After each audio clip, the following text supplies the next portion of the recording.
ज़रा ये डेट सुनो। मार्च 2010। मेरा एक दोस्त था, मुझसे काफ़ी बड़ा था, 4-5 साल हम लोग क्रिकेट साथ में खेलते थे। तो उसकी जॉब लगी थी टीसीएस में 2010 में।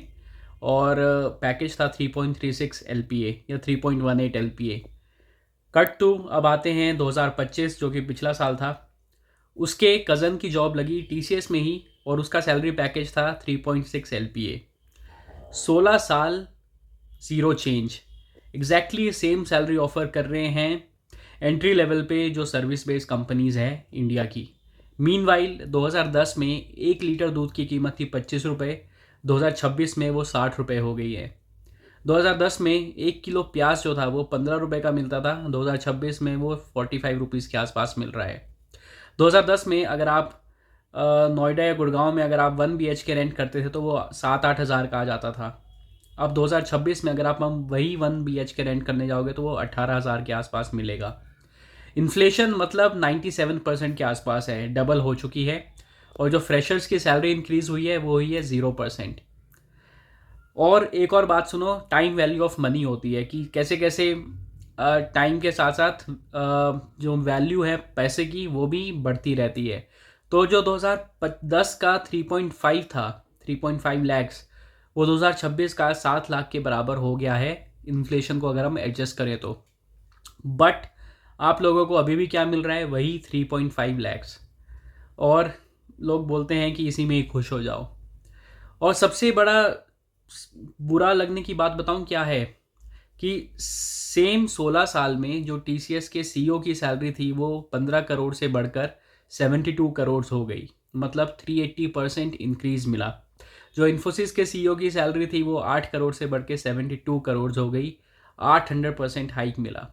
टॉप मैनेजमेंट की सैलरी जो है वो 5x 8x से ग्रोथ हो रही है, लेकिन फ्रेशर्स की सैलरी जो है उस ज़ीरो ग्रोथ से आगे बढ़ रही है। आगे नहीं बढ़ रही, वहीं रुकी हुई है।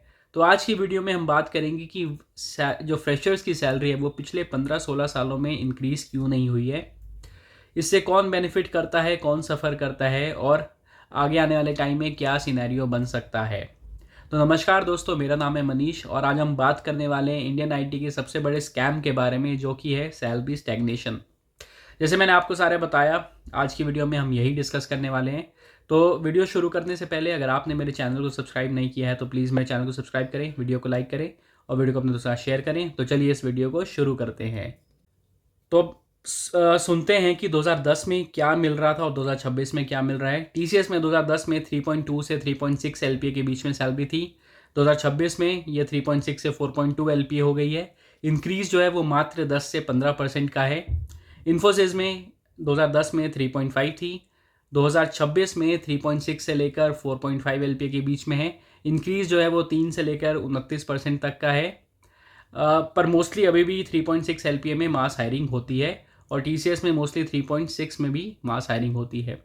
बात करें हम दूसरी कंपनी जो कि है विप्रो, 2010 में 3.5 एलपीए थी, 2026 में भी 3.5 से 4 एलपीए है।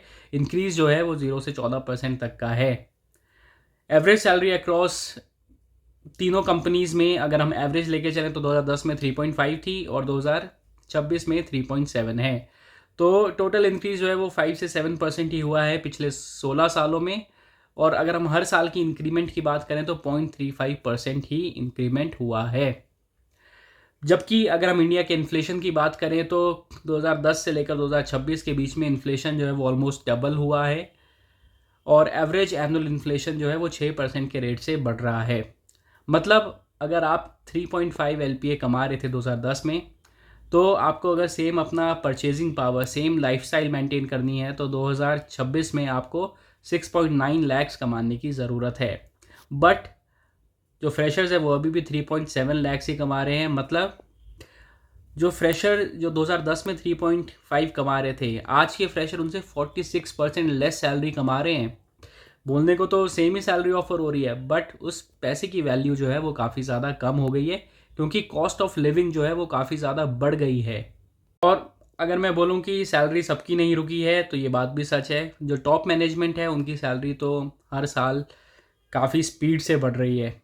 अगर मैं सीईओ की सैलरीज़ की बात करूँ 2010 से 2026 के कंपैरिजन में, जो दो टीसीएस का सीईओ उस टाइम पे थे के चंद्रशेखर, उनकी सैलरी उस टाइम थी 15 करोड़ अप्रॉक्स। जो अभी TCS के CEO हैं के कीर्तिवासन, उनकी अभी सैलरी है 68 करोड़। तो आप देख रहे हो कि पूरा 300 से 400% के बीच का जो हाइक है वो हुआ है सैलरी में। जो इन्फोसिस के CEO थे उस टाइम पे, उनकी सैलरी थी 8 से लेकर 10 करोड़ के बीच में, और जो अभी हैं सलिल पारेख, उनकी अभी है 72 करोड़। तो इन्फोसिस में तो भाई 700 से 800% के बीच में हाइक हुआ है। तो समरी अगर आपको मैं बताऊं तो फ्रेशर की जो सैलरी है वो पिछले 16 सालों में 5 से 7% ही बढ़ी है, और जो CEO की सैलरी है वो 350 से 800% तक बढ़ी है 16 सालों में। तो CEO की सैलरी जो है वो हमेशा डबल हुई है पिछले 3-4 सालों में, और फ्रेशर की सैलरी जो है वो फ्लैट है। तो एक बहुत ही इंटरेस्टिंग अगर मैं आपको बताऊं, CEO टू मीडियन एम्प्लॉय पे रेट, तो इन्फोसिस में अगर हम मीडियन एम्प्लॉय निकालें तो वो आएंगे 1973 एम्प्लॉयज़।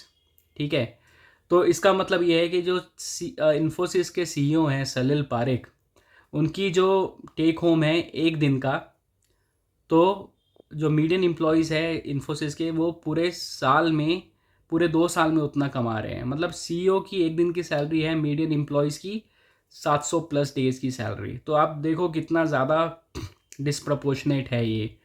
मतलब उसकी एक दिन की सैलरी और 2000 से ज़्यादा एम्प्लॉयज़ जो हैं मीडियन एम्प्लॉयज़, उनकी 700 दिनों की सैलरी और CEO की एक दिन की सैलरी बराबर है। तो कितने गरीब हैं यार जो नॉर्मल एम्प्लॉयज़ हैं वो, मतलब दिन प्रतिदिन गरीब ही होते जा रहे हैं।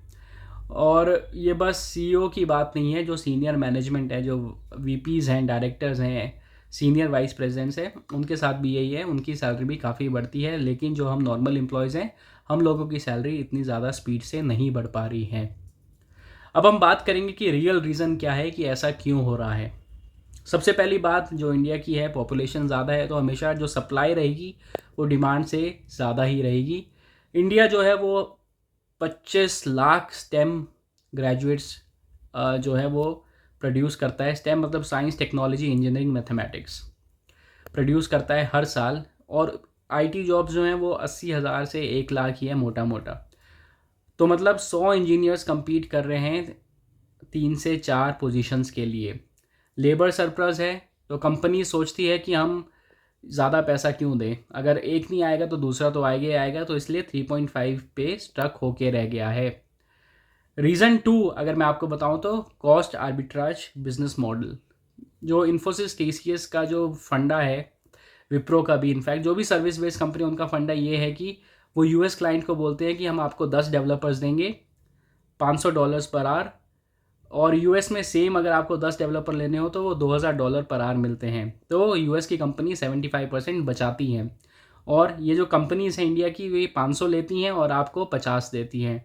इसमें से इनका भी $450 का प्रॉफिट बैठता है। तो ये सैलरी नहीं बढ़ाएंगे क्योंकि कॉन्ट्रैक्ट का अमाउंट उतना ही है, और ये अपना प्रॉफिट हमेशा बढ़ाएंगे। जो रीज़न 3 है वो है share holders are more important and employees. तो आपने जब भी देखा होगा कि सैलरी नहीं बढ़ाते, पर ये हमेशा जो बायबैक है, जो डिविडेंड्स है, वो हमेशा देते रहते हैं। तो कंपनीज़ की प्रायोरिटी हमेशा डिविडेंड्स रहती हैं आपकी सैलरी के ऊपर। स्टॉक प्राइसेस जो है वो ज़्यादा इंपॉर्टेंट है एम्प्लॉय वेलफेयर के कंपेयर करें तो। और शॉर्ट टर्म प्रॉफिट्स जो हैं वो लॉन्ग टर्म टैलेंट रिटेंशन से ज़्यादा अच्छे लगते हैं इंडियन कंपनीज़ को। इसी वजह से जो सैलरीज़ है वो भी स्टैग्नेंट रही है। रीज़न 4 अगर आपको मैं बताऊं तो वो है ट्रेनिंग कॉस्ट जस्टिफिकेशन। कंपनीज हमेशा ये आर्ग्यू करती हैं कि जो हमें कॉलेज से जो बच्चे मिलते हैं वो तो चमन होते हैं, हम उनको 3 से 6 महीने की ट्रेनिंग देते हैं और उनको ऑफिस रेडी बनाते हैं, और वो बोलते हैं कि हम करोड़ों रुपए ट्रेनिंग में खर्चते हैं। इस वजह से वो बोलते हैं कि इसलिए हम जस्टिफाई करते हैं कि हम इतने कम पैसे दे रहे हैं उस बात पे। जो रीज़न अगला है वो कंपनीज देती हैं स्किल मिसमैच की। तो वही बोला जाता है कि स्किल्स हैं नहीं, जो हमें स्किल्स चाहिए वो मिसमैच है। तो इस वजह से हम हाई पे जो इंडियन एम्प्लॉयज़ हैं वो डिज़र्व नहीं करते, क्योंकि वो स्किल्स को लैक करते हैं। बट काउंटर क्वेश्चन ये है कि 2010 में फ्रेशर्स के भी सेम स्किल थे, सेम कॉलेज था, सेम ट्रेनिंग थी, सेम एप्टीट्यूड टेस्ट आप लेते थे, तो 2010 में भी 3.5 मिलता था। 2026 में भी, मतलब 16 साल हो गए, सेम आप एप्टीट्यूड टेस्ट ले रहे हो, सब ले रहे हो, पर आप इन्फ्लेशन एडजस्ट क्यों नहीं कर रहे हो? तो लॉजिक तो फेल हो रहा है ना। तो आप इन्फ्लेशन एडजस्ट करके जो 3.5 LPA 2010 में बैठता था, वो आप 3.5 जो अब 2026 में बैठते हैं, आप वो सैलरी दो ना। तो ये लॉजिक जो है कि स्किल्स नहीं है, ये एकदम फेल कर जाता है यहाँ पे। तो ये थे कुछ रीजंस कि क्यों सैलरी नहीं बढ़ पा रही है एम्प्लॉयज़ की, फ्रेशर्स की स्पेशली। आप लोग न्यूज़ तो सुनते होंगे कि इन्फोसिस ने जो है वो फ्रेशर्स की सैलरी 21 लाख पर एनम कर दी, 15 लाख मिल रहे हैं, ये मिल रहे हैं, वो मिल रहे हैं। बात सही भी है, पर इसमें एक कैच है। ये जो 21 लाख पर एनम दे रहे हैं ना, ये एक स्पेशलाइज रोल के लिए दे रहे हैं, AI ML cloud cyber security. ये बहुत ज़्यादा नीश स्किल्स हैं। तो जनरल सॉफ्टवेयर इंजीनियर्स जो हैं, जो बल्क में निकल रहे हैं, उनको अभी भी 3.6 से 4 LPA ही दिया जा रहा है। तो ठीक है, तो मतलब अगर 20,000 एम्प्लॉयज़ को अगर वो लोग हायर कर रहे हैं फ्रेशर्स को, तो सिर्फ 50 से 100 ही होंगे जिनको 21 लाख का दे रहे होंगे, वो भी टॉप टियर कॉलेज से होंगे, IITs NITs और बिट से। जो Tier 2 और Tier 3 के बच्चे हैं, उनको 3.6 से 4 LPA के बीच में ही ऑफ़र कर रही है अभी भी। तो जो 21 है वो 0.5% ऑफ दी हायर्स हैं, उनको मिला जा रहा है, ना कि सबको। तो एक तरह से ये बस हेडलाइंस बनाने का हो जाता है कि इसलिए हम लोग 21 लाख दे रहे हैं, ये दे रहे हैं। ये बस एक हेडलाइंस में खुद का PR करने का एक तरीका हो जाता है। तो मेरे फाइनल थॉट्स क्या हैं? देखो, कंपनी वोंट चेंज अनलेस और अनटिल दे आर फोर्स्ड। तो सैलरी बढ़ाना उनका चॉइस नहीं है। मार्केट प्रेशर बढ़ेगा तो सैलरी बढ़ेगी। GCCs जो हैं वो कंपटीशन बढ़ा रहे हैं। मे बी अगले 2 से 3 साल में थोड़ा सैलरी सुधर जाए, बट चॉइस आपकी है, करियर आपका है। आप कभी भी अपस्किल करके इन कंपनीज़ को छोड़ के एक अच्छा नेगोशिएशन करके आप अच्छी जगह जा सकते हो, क्योंकि लॉयल्टी हमेशा आपको पे नहीं करती, बट परफॉर्मेंस जो है वो आपको पे करती है। तो यही थी आज की वीडियो। आई होप आप लोग को आज की वीडियो कुछ इंसाइटफुल और कुछ अच्छी लगी होगी। मैंने इसमें बताया कि कैसे कंपनीज़ जो है वो फ्रेशर्स को टेकन फॉर ग्रांटेड ले रही हैं, और 2010 में भी सेम सैलरी ऑफर कर रही थी और 2026 में भी सेम सैलरी ऑफर कर रही है। तो आप नीचे कमेंट में ज़रूर बताना आपका क्या मानना है इस बारे में। अगर आप बहुत पुराने हायर हो तो आप कितने में हायर हुए थे, और अगर आप न्यू हायर हो तो आप कितने में हायर हो रहे हो, ये बताना ज़रा। तो आज की वीडियो को यही खत्म करते हैं। आई होप आप लोग को वीडियो पसंद आई होगी। वीडियो पसंद आई है तो प्लीज़ मेरे चैनल को सब्सक्राइब करें, वीडियो को लाइक करें और वीडियो को अपने दोस्तों के साथ शेयर करें। मैं मिलता हूँ आपको नेक्स्ट वीडियो में। तब तक के लिए bye bye, take care and have a nice day.